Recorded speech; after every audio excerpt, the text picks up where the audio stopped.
greškama svojim. Jako muškarac. Vozi auto. Igraj ti tamo. Idi kod teke pa igra. Ne mogu sad da uzem. Igraj miau.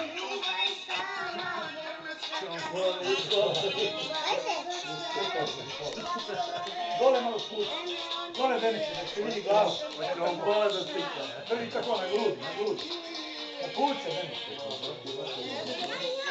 Dole kola Denice. Niže Denice, niže, dole. Samo na glavu.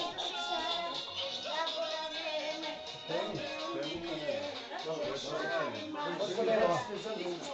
Dole.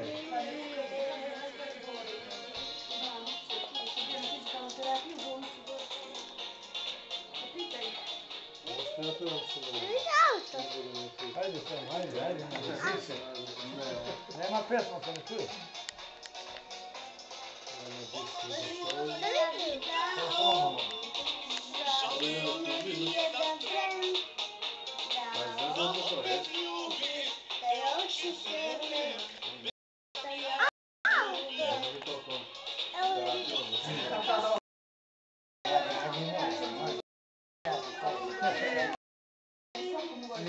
Kengur zajebava.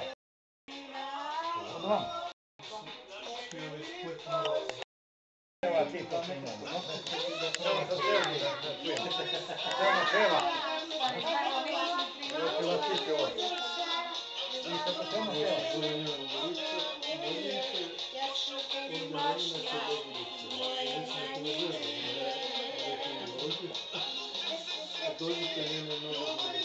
Znači, slavimo rođendan, treći rođendan, kako zoveš ti?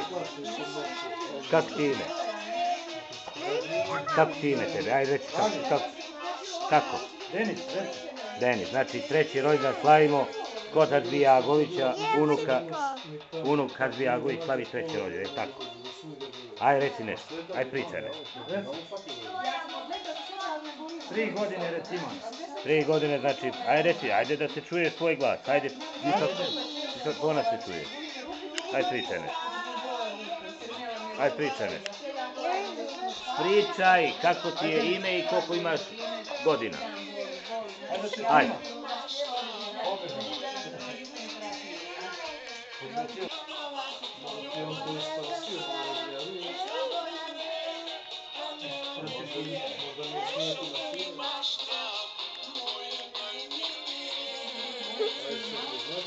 Pokaži